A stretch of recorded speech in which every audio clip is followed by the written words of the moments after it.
And whether it's part of a spa day or a standalone service, when it comes to pampering, many people look forward to the simple joy of a pedicure. It is joyful, but you do have to ask some questions. This is serious stuff here. Consider how the business handles cleanliness, how sterile their equipment is. Dr. Frank McGeorge here tonight to explain some of the risks of actually not asking the right questions. Exactly, Karen and Damon. You know, I want to be clear, though. Nail technicians are trained to maintain the cleanliness of their equipment, and most take that job very seriously.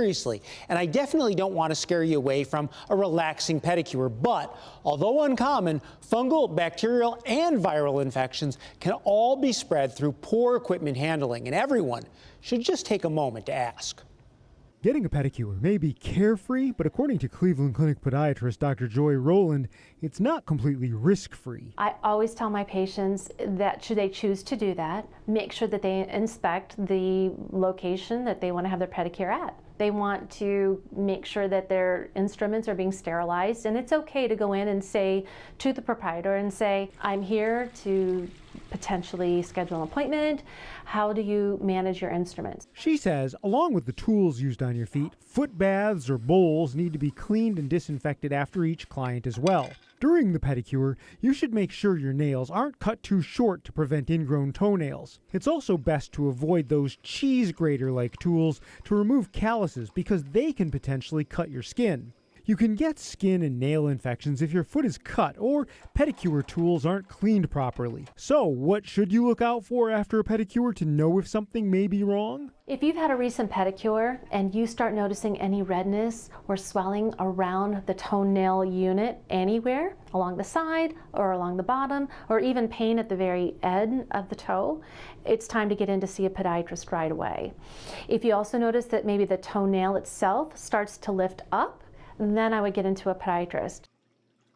Now, I don't want to turn anyone off pedicures, but some of the infections that you could pick up include the fungus that causes athlete's foot, the virus that causes warts, the bacteria that causes serious antibiotic-resistant staph infections, and there have even been outbreak reports of unusual mycobacterium skin infections that can cause lingering sores.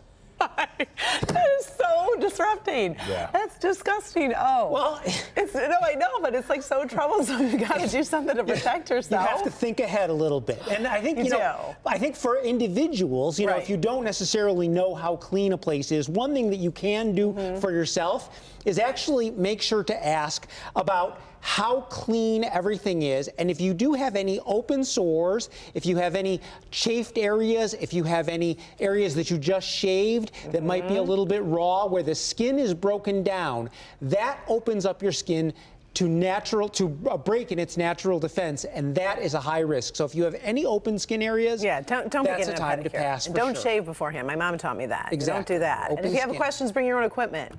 And you can ask. You can ask for certificates and degree. Yes. I'm sorry. Can you see this is a hot topic for me? me? Well, they are all supposed to be licensed, and that's absolutely true. They are. And you can ask for their license. It should be posted there. Anyway, thanks, Doc. Sure.